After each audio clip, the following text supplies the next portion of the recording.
On that night, the king could not sleep, and he commanded to bring the book of records of the Chronicles, and they were read before the king. And it was found written that Mordecai had told of Bigthana and Teresh, two of the king's chamberlains, of those who kept the threshold, who had sought to lay hands on the king Ahasuerus. And the king said, "What honor and dignity has been bestowed on Mordecai for this?"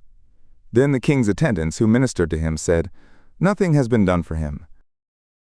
And the king said, "Who is in the court?" Now Haman came into the outward court of the king's house, to speak to the king, to hang Mordecai on the gallows that he had prepared for him.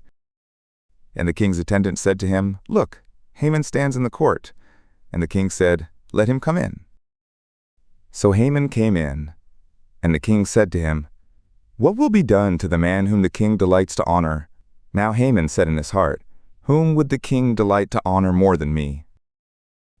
And Haman said to the king, "For the man whom the king delights to honor, let royal apparel be brought which the king uses to wear, and the horse that the king rides on, and on the head of which a royal crown is set. And let the apparel and the horse be delivered to the hand of one of the king's most noble princes, that they may array the man with them whom the king delights to honor, and cause him to ride on horseback through the street of the city, and proclaim before him, 'Thus it will be done to the man whom the king delights to honor.'" Then the king said to Haman, "Hurry, and take the apparel and the horse, as you have said, and do even so to Mordecai the Jew, who sits at the king's gate. Let nothing fail of all that you have spoken."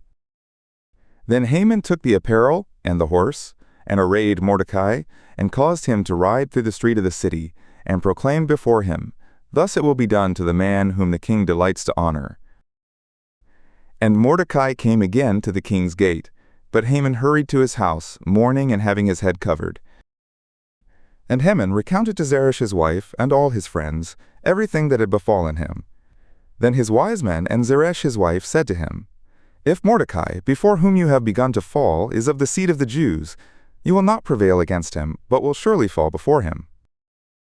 While they were yet talking with him, the king's chamberlains came, and hurried to bring Haman to the banquet that Esther had prepared.